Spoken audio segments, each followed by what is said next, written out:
Bienvenue dans Passerelle, un podcast pensé pour éveiller la curiosité des apprenantes et des apprenants de français. Ça y est, nous y voilà. Au moment où vous écoutez cet épisode, le 4e, ça fait 1 mois que Passerelle existe. Une bande-annonce et 4 épisodes plus tard, est-ce que c'est trop tôt pour déjà faire un petit bilan de cette expérience ? Je ne sais pas. Mais comme point de départ cette semaine, j'ai envie de vous parler d'une chose qui, encore aujourd'hui, est assez difficile pour moi dans ce nouvel exercice du podcast. Cette chose-là, c'est comment parler naturellement. Je me fais peut-être des films dans la tête, autrement dit, je ressens peut-être les choses d'une manière différente de la réalité, et je manque peut-être de recul, mais quand je me réécoute, au moment de monter les épisodes, ma réaction c'est souvent « c'est terrible ». C'est vrai que c'est quand même bizarre d'écouter sa propre voix. On n'a pas l'habitude, non ? C'est drôle parce que, quand je m'enregistre, j'ai l'impression de parler avec intention, avec des intonations variées, de manière fluide et surtout naturelle. Mais quand je m'écoute, je me trouve très monotone parfois. Que vous ayez déjà fait cet exercice, ou pas, de vous enregistrer en train de parler français, ou n'importe quelle langue étrangère, vous vous reconnaissez peut-être dans ce que je viens de dire. Je crois qu'il y a toujours un décalage entre la manière dont on pense parler et la manière dont on parle réellement. Mais je crois aussi qu'on est souvent très dur, je dirais même trop dur envers soi-même par rapport à ce genre de choses.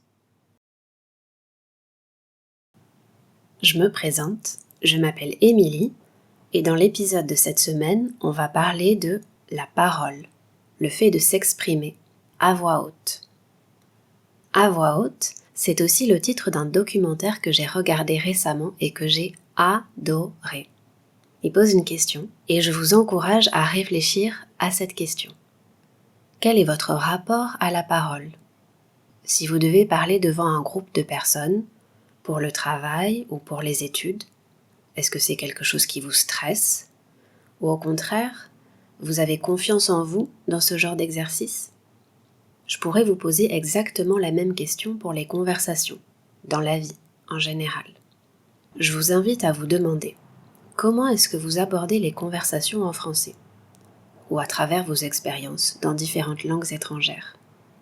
Pour apporter quelques pistes de réflexion, quelques réponses. Je vais tout d'abord vous en dire davantage sur ce fameux documentaire, à voix haute, et sur les choses que j'ai notées en le regardant. Et dans une deuxième partie, un peu plus courte, j'ai envie de vous parler de ma relation à la parole. Et puis, on terminera sur quelques idées sur comment vous pouvez avoir un rapport plus apaisé avec la prise de parole. Et surtout, quelques idées sur comment vous pouvez mieux comprendre et être mieux compris en conversation.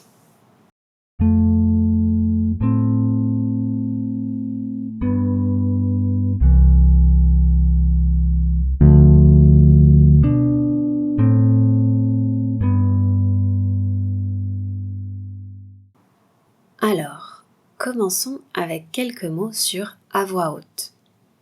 Une petite précision, j'oublie si j'ai déjà expliqué cette expression dans le podcast, mais parler à voix haute, c'est dire les mots suffisamment clairement, distinctement, pour que votre parole soit entendue par les personnes dans l'endroit où vous êtes. On peut aussi lire à voix haute. Inversement, on va parler à voix basse quand on est dans un endroit calme, comme une bibliothèque par exemple. Et dans ce cas, seulement les personnes autour de nous peuvent nous entendre. Bref, revenons au documentaire. À voix haute, c'est l'histoire d'un groupe d'étudiants de la Seine-Saint-Denis. Pour situer, la Seine-Saint-Denis est un département qui se trouve en région parisienne, au nord-est de Paris. Et donc, pendant 6 semaines, on suit le parcours de ces étudiants qui se préparent à participer à un concours d'éloquence pour prendre la parole devant un public. C'est un concours annuel et chaque année, le but est d'élire le meilleur orateur ou la meilleure oratrice parmi les étudiants. En gros, à travers des formations, le concours Eloquentia cherche à donner des outils aux jeunes pour qu'ils s'expriment librement et qu'ils gagnent en confiance avec la prise de parole. Le documentaire débute sur une observation que j'ai trouvée très juste. Qu'est-ce qui fait un bon discours, en fait ? Un bon discours, c'est un discours qui vous emporte. Être emporté par quelque chose, un discours qui vous emporte, c'est un discours qui provoque une émotion forte en vous. Avec ce documentaire, on nous donne les clés pour argumenter et convaincre devant un public. On voit les étudiants prendre confiance en eux. Pour certains, ils doivent apprendre à pousser leurs limites et à se jeter à l'eau. Se jeter à l'eau, c'est prendre une décision. Peut-être risquée, parce qu'on ne sait pas quel va être le résultat, mais on prend quand même ce risque et on y va. Quand on parle de la parole, on pense bien sûr aux mots. Mais le documentaire donne aussi une place très importante aux gestes. Et je crois que c'est là qu'on commence à trouver un début de réponse à une de nos questions. Comment parler plus naturellement ? À mon avis, c'est essentiel d'être attentif aux gestes et vraiment d'associer la parole aux gestes. Un bon orateur, c'est quelqu'un qui vit la parole, qui habite la parole, qui incarne les idées, les émotions qu'il ou elle veut transmettre à son public. Une autre chose qui m'a marquée, c'est la place accordée à la respiration dans la prise de parole. Mais je reviendrai sur ça un peu plus tard. Tout au long du documentaire, il y a des personnalités qui sortent du lot, qui se distinguent par rapport au groupe. Je pense à 2 personnes, Leila et Eddie. Je pourrais vous donner plein d'autres exemples, mais encore une fois, mon but ici, ce n'est pas de vous raconter l'histoire en détail, mais plutôt de vous donner envie d'aller regarder ce documentaire. Il y a quand même un dernier point dans cette histoire que je voudrais partager pour finir cette première partie. À un moment, on voit le personnage d'Eddie répéter encore et encore son discours. C'est par la répétition que, presque inconsciemment, il apprend son discours par cœur, oui et non. Il s'approprie son discours. Si je vous dis que dans l'apprentissage des langues, la répétition est un exercice très bénéfique, c'est pas forcément pour vous encourager à apprendre des choses par cœur. Je vous invite plutôt à observer avec attention pour intégrer, pour assimiler des tournures de phrases, des intonations. Les transcriptions, c'est aussi très utile pour lier la parole aux gestes, pour voir les silences, les hésitations. Ce travail d'observation est une étape nécessaire avant de se détacher de l'écrit et prendre vous-même la parole. Si, dans votre discours, vos conversations, vous bloquez, il faut s'interroger sur ce qui ne fonctionne pas. Essayez de reformuler avec vos propres mots. Et, qui sait, d'autres idées, d'autres manières de dire les choses vont venir naturellement.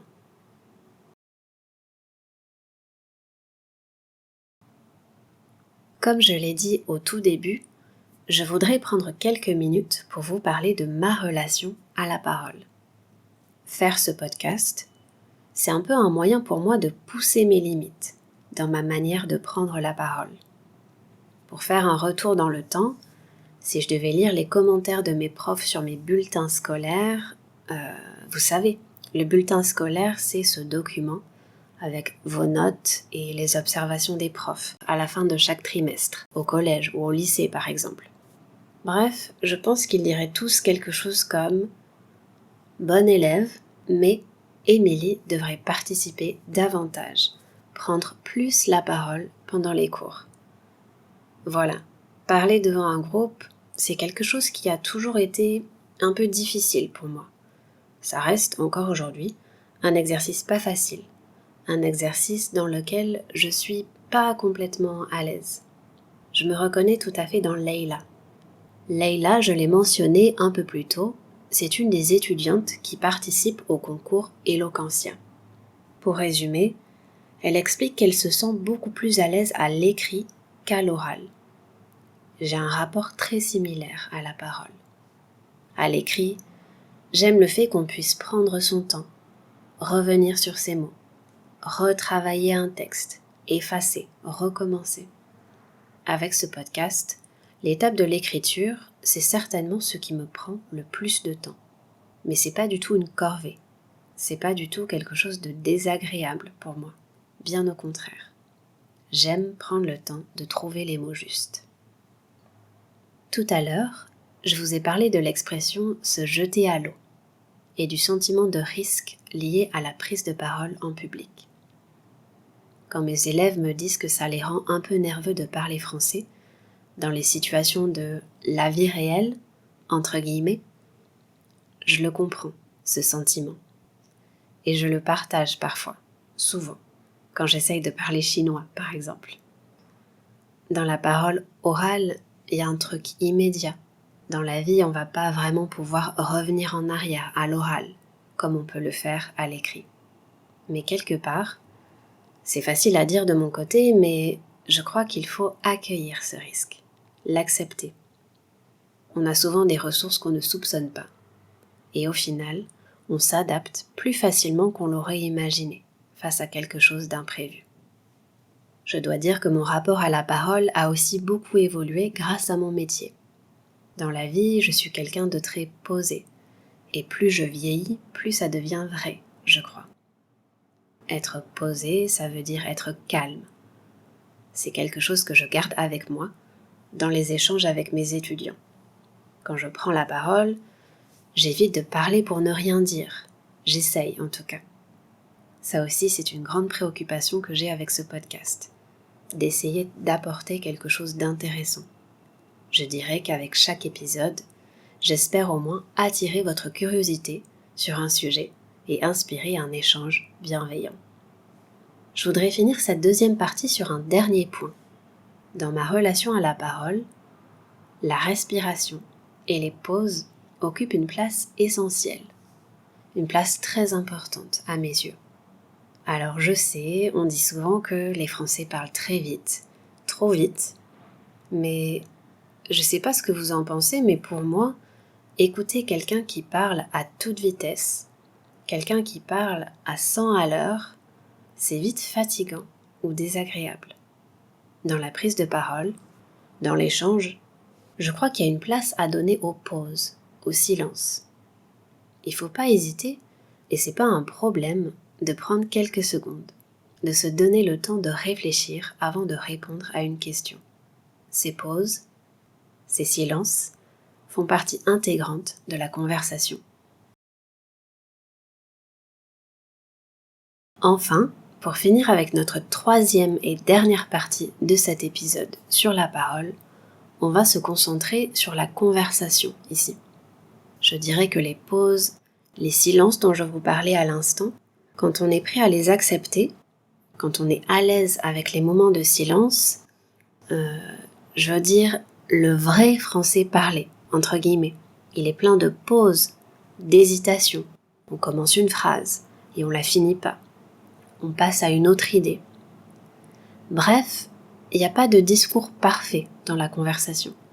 Et quand on prend conscience de ça, ça permet de soulager un peu la pression. Ou en tout cas, ça devrait permettre de soulager un peu la pression et d'aborder la conversation d'une manière un peu plus apaisée. Mais parfois, certainement, dans la conversation, vous allez rencontrer des difficultés à comprendre ou à être compris. Alors, qu'est-ce qu'on peut faire dans ce cas-là ? Aujourd'hui, je vais simplement vous parler d'une chose, l'intonation. L'intonation, on en a besoin pour apporter des précisions sur le message qu'on souhaite faire passer, ou alors décrypter ce que l'autre veut dire. Dans une conversation avec plusieurs personnes, soyez attentifs à ça. Je vous donne un exemple très basique, mais est-ce que l'intonation monte quand il s'agit d'une question ? Au contraire, L'intonation descend quand on affirme quelque chose. L'intonation, ça vous donne des informations utiles sur le message, sur les émotions de la personne que vous écoutez. Pour moi, quand j'enregistre ce podcast, je dois en quelque sorte me pousser à mettre plus d'énergie dans ma voix pour que l'épisode soit intéressant à écouter pour vous et que ce soit le plus authentique possible. Je dois aussi faire attention à parler suffisamment lentement, mais pas trop, à parler suffisamment clairement aussi. Et mine de rien, autrement dit, c'est quelque chose dont je me rends compte maintenant, tout ça, et parler toute seule devant mon micro, ça nécessite de la pratique. Pour vous, afin d'adopter l'intonation appropriée dans une langue étrangère, il faut apprendre à l'observer. C'est un exercice qui peut se faire par soi-même. C'est là qu'il faut profiter de toutes les ressources audio et vidéo à votre disposition pour faire cet exercice d'observation. Et c'est encore mieux si vous avez accès aux transcriptions, bien sûr. Cet exercice consiste à répéter ce que vous entendez et à imiter l'intonation. Faites cet exercice quand vous avez un moment où vous êtes seul, et puis amusez-vous avec cet exercice. Plus vous allez le répéter, plus vous serez à l'aise. Voilà, je crois sincèrement qu'il faut apprendre à écouter pour bien parler. Et pour aller plus loin avec la prononciation, c'est quelque chose qui s'observe aussi, la prononciation. Il y a presque une gymnastique du visage à pratiquer pour travailler sur votre prononciation. Ça reste un super exercice à faire, de temps en temps, d'abord pour s'habituer à de nouveaux sons, et puis ensuite s'approprier des intonations, des manières de parler plus naturelles.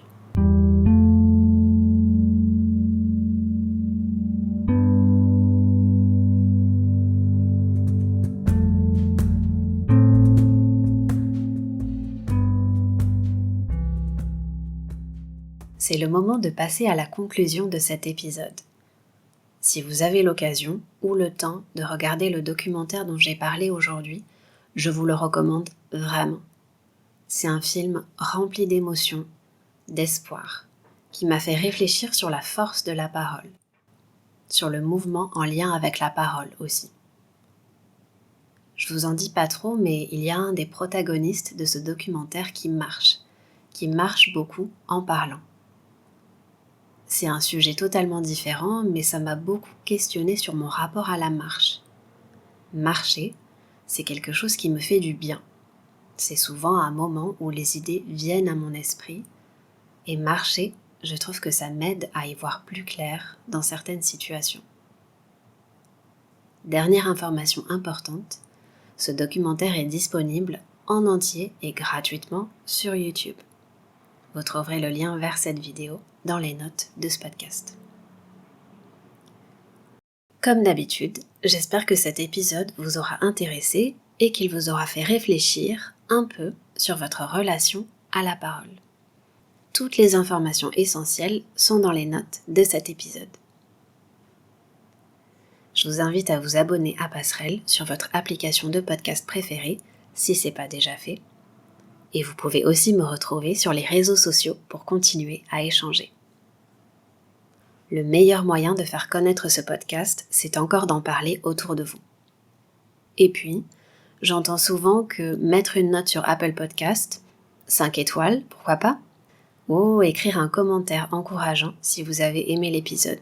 Tout ça, ça aide aussi. Merci d'avoir pris le temps de m'écouter aujourd'hui.